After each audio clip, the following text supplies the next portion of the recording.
Greetings, wonderful BGCP partners.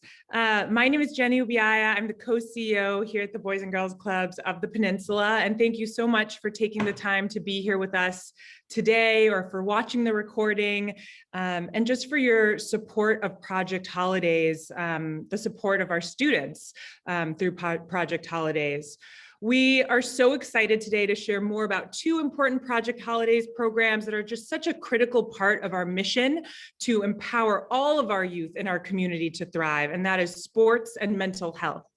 In the past years, Project Holidays, which has also been known as Project Stocking and Project Santa, has really been an opportunity to spread our holiday cheer to our students and give them toys and other presents.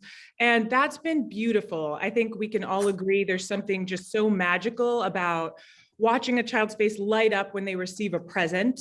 But this year, we've really realized that our students and families in our community are facing unprecedented challenges due to the ongoing pandemic, many of which are heightened during the holidays.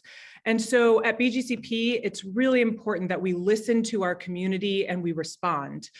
We don't just do things the way that we've always done before because it's worked in the past or because it's fun or because it's easy.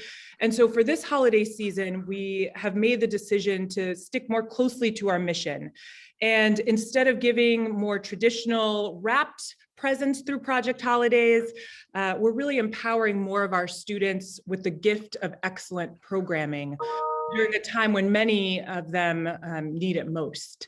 And so today you're going to hear about the challenges that our community is facing from some of our amazing staff members, but more importantly, you are going to learn more about how at BGCP we're really approaching these challenges more as opportunities to provide excellent sports camps for our students to really keep them motivated and healthy and engaged during the holiday season, and at the same time providing childcare for our families while school is out and many of our parents are working. Opportunities to support our students with mental health and to support them in their track to college graduation. And so ultimately, these are all opportunities to really capitalize on the holidays as a time to more deeply serve our students and our community and really help our youth thrive.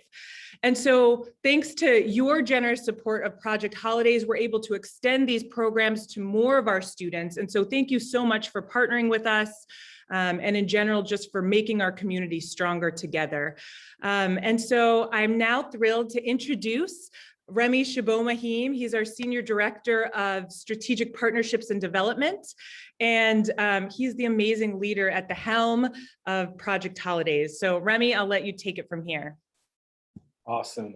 Thank you, Jenny, for introducing not just Project Holidays, but me. And I'm gonna not talk too much and get us straight to the action to introduce two very special folks who are on the ground, who steep themselves in thinking about our students and our programs on a daily basis. And so who better to talk about Project Holidays than the ones who are making it happen.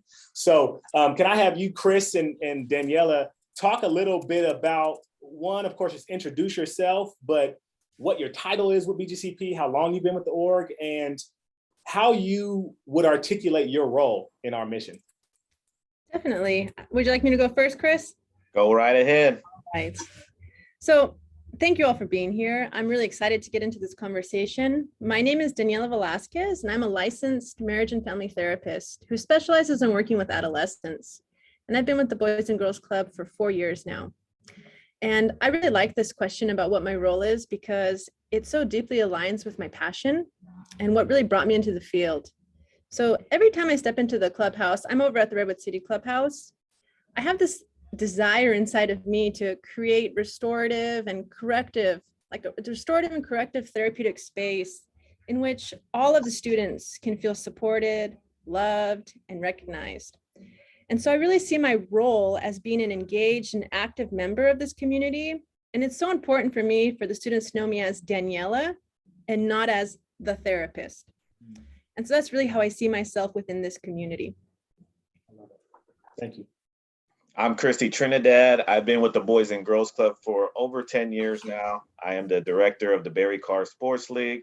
My role ties right into my coaching philosophy, meeting kids where they're at and taking them where they want to go.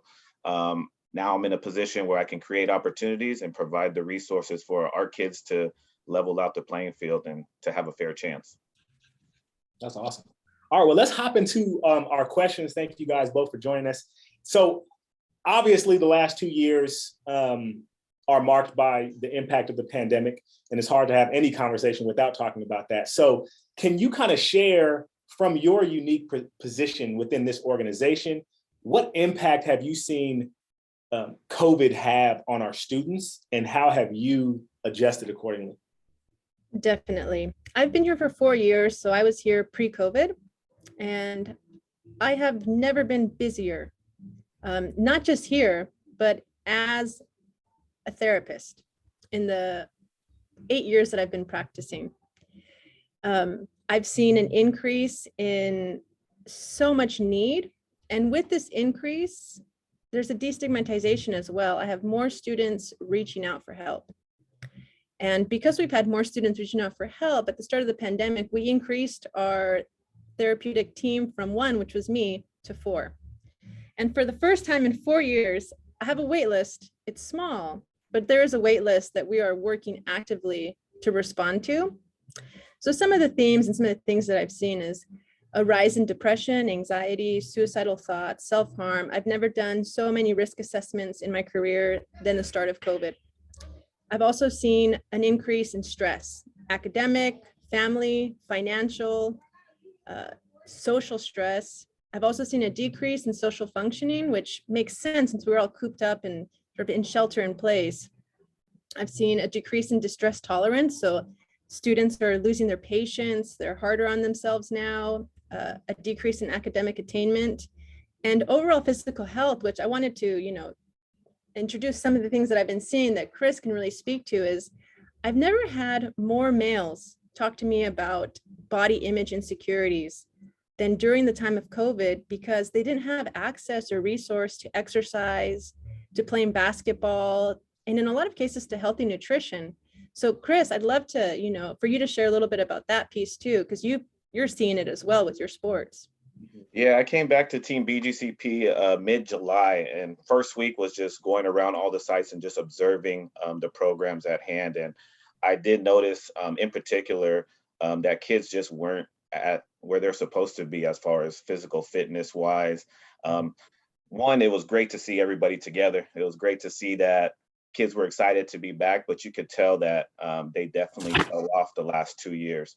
I noticed in a kinder through first grade class that we were struggling getting kids to engaged in games like tag games and team building, and they were just timid and not ready.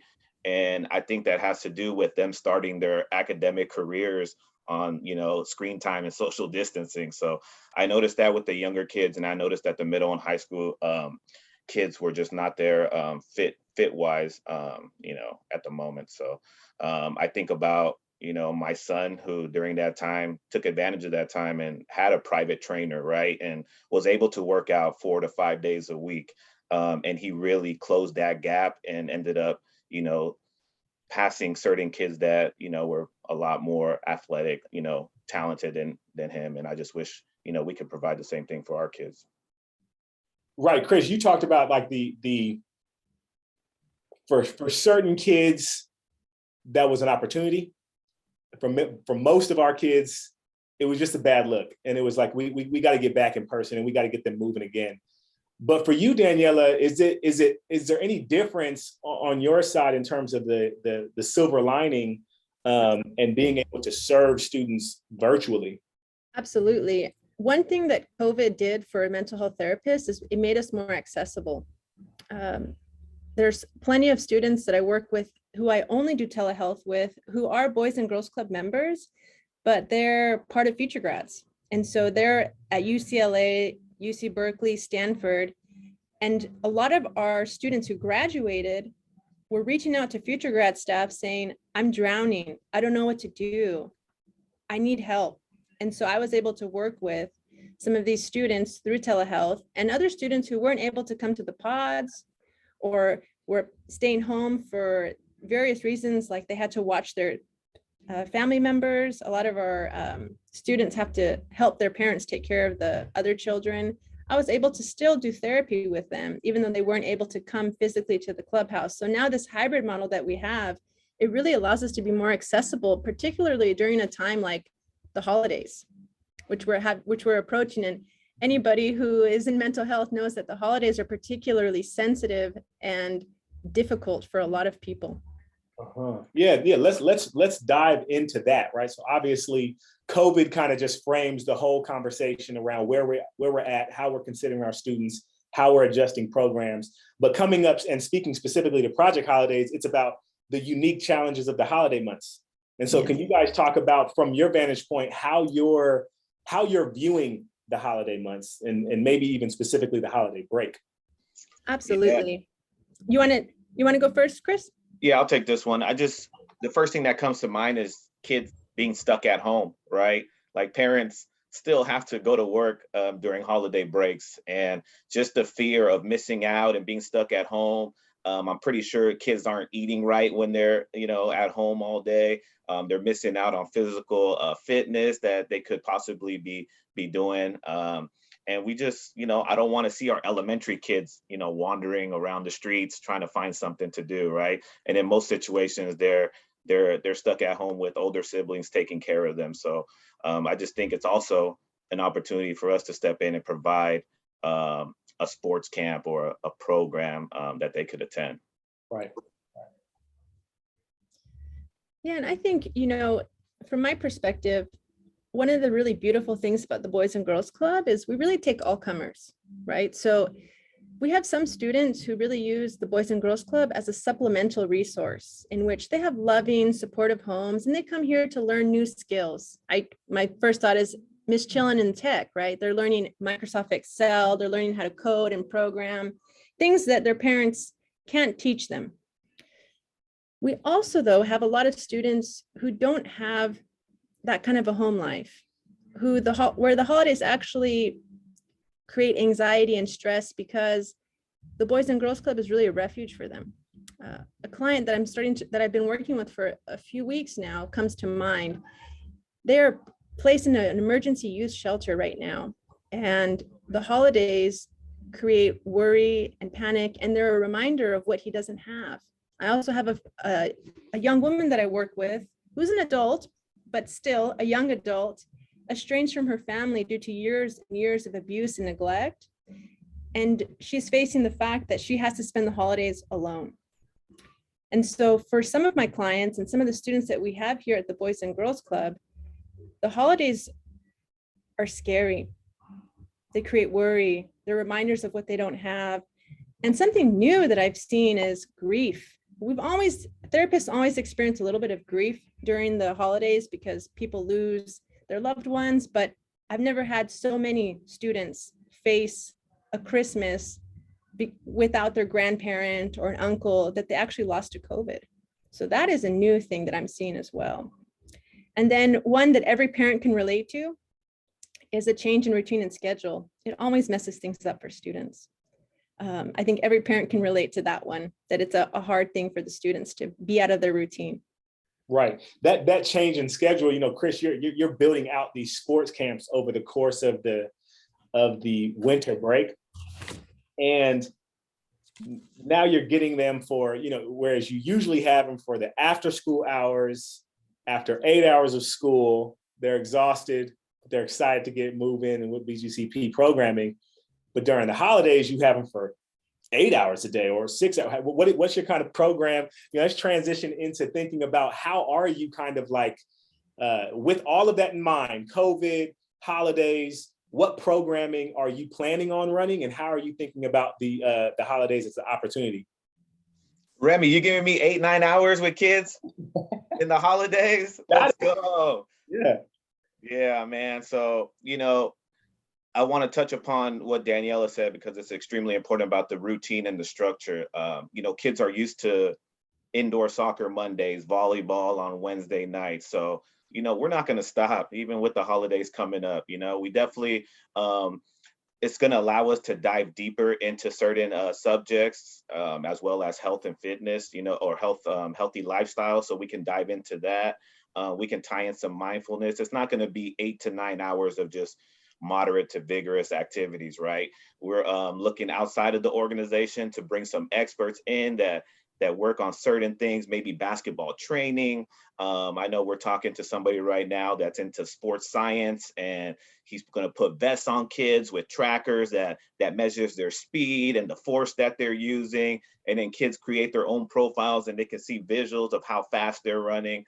So this is a great opportunity to bring outside organizations in and partner them up with our great youth development professionals and to give the kids the best experience possible. So I'm excited to have 8 to 9 hours a day during the holiday break, because it just provides a lot more opportunities.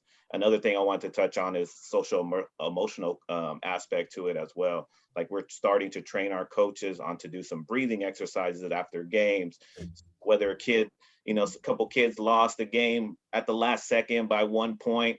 How do you have that conversation, but how do you also bring the heart rate down and think about what's next and creating that mindset as well? Yeah, so I see that from a sports perspective. It's almost like the holidays give you more opportunity than you have during the regular year, and it requires you to work over the break, but that's what we do. That's right. Daniela, from a mental health perspective, how are you preparing your students and how are you viewing the holidays programmatically?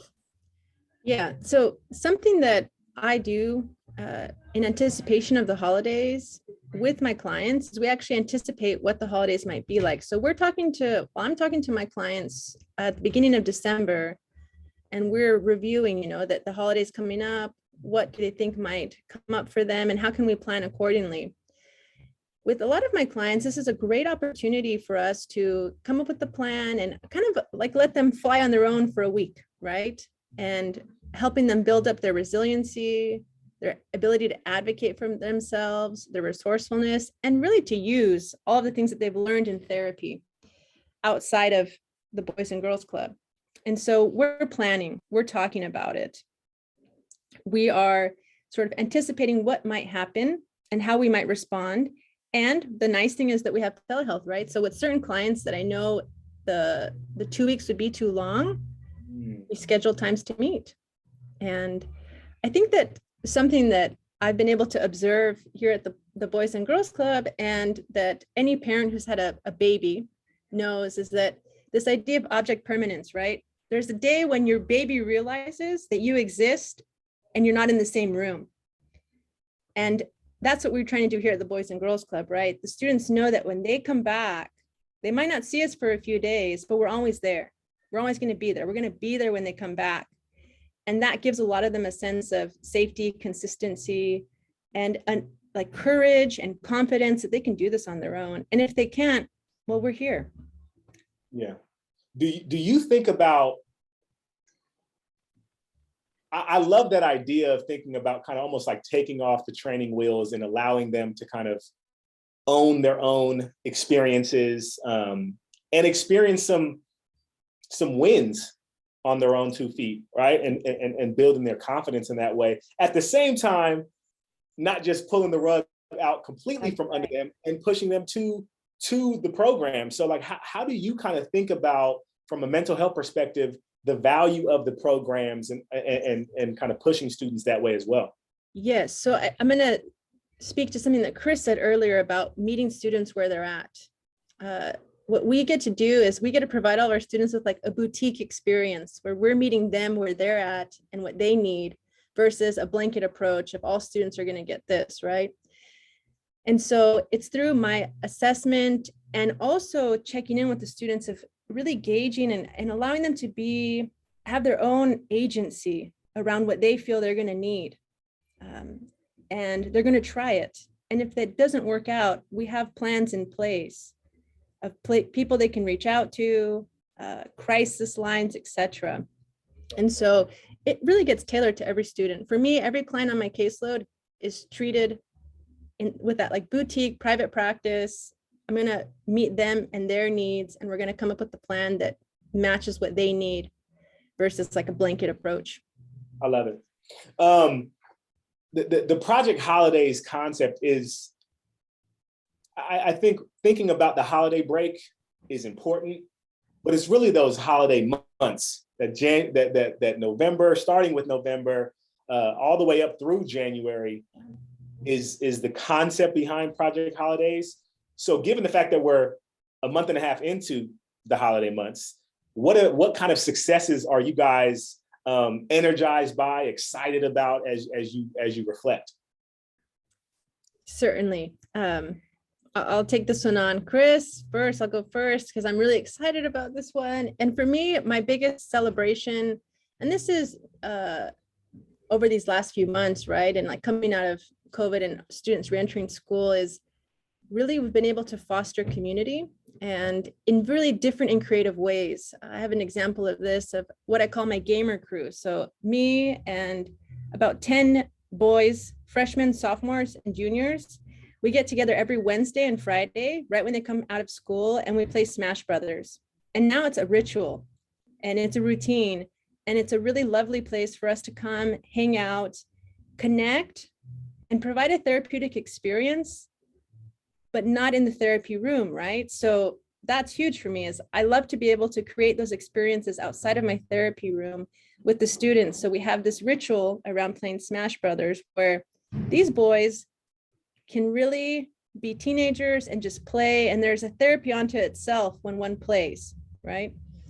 And for a lot of my students in this group, they have a lot of adult responsibilities as the eldest in their families to watch their brothers and sisters, to, you know, be the man of the family in some cases where they don't have fathers.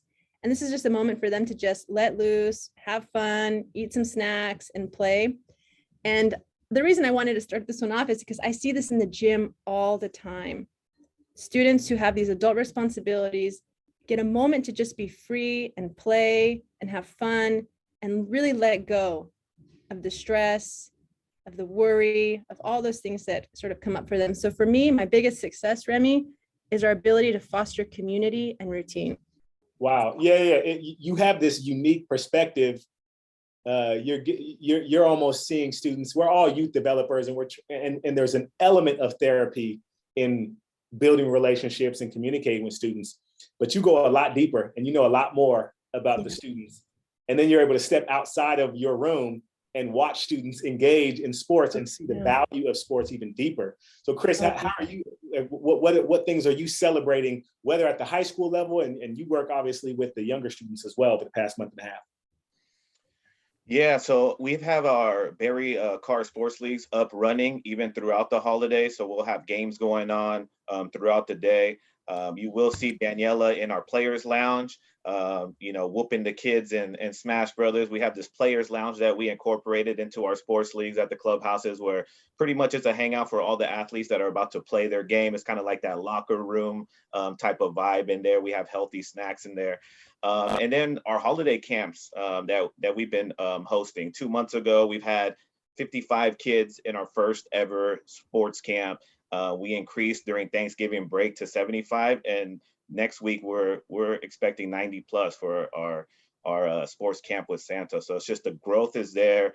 The team is excited. The staff are excited to be there on the longer days and really dive deeper with the kids. We actually had a small group this past weekend on Saturday. We had a group of 15 East Palo Alto kids that reached out and said, Chris, we want to do some training, some speed training. And we were able to get Asa Jackson, who was a Super Bowl player for the Baltimore Ravens, who came from Sacramento, drove 2 hours to meet our kids and put them through an 1.5-hour workout. It was straight drills, footwork, agilities. Like our kids, most of our kids have never experienced something like that. And one kid in particular, Omar Aguilar, 6th grader from East Palo Alto, pulled me to the side after and was like, Chris, I see these drills on social media and YouTube, and it's just different when you're doing it in person with somebody like pushing you and motivating you, but also like he's being real with us. He's giving us honest feedback. He's letting us know where I'm at right now. And if I do want to play or have aspirations of playing on the next level or making my middle school flag football team, like this is what I need to do. So just the shift in mindset of like some of our kids that ask for something and then they experienced it. It's a worthwhile experience. So I'm just glad that we're able to leverage these holidays and these no school days to capitalize on opportunities like that for our kids. Powerful.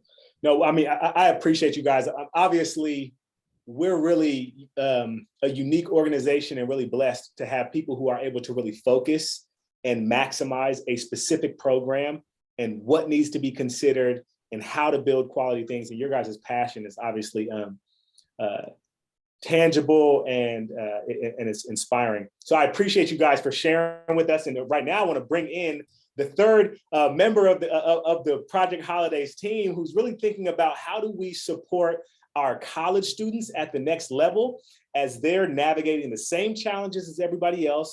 And holidays means a different thing around there. And so I want to bring in our college advisor, Cynthia Duran. If you're able to come on screen, I'm going to add you to our spotlight conversation here. And can you speak really quickly about, just from your vantage point, what the holidays uniquely mean for your college students, and what programming and supports are you planning for them?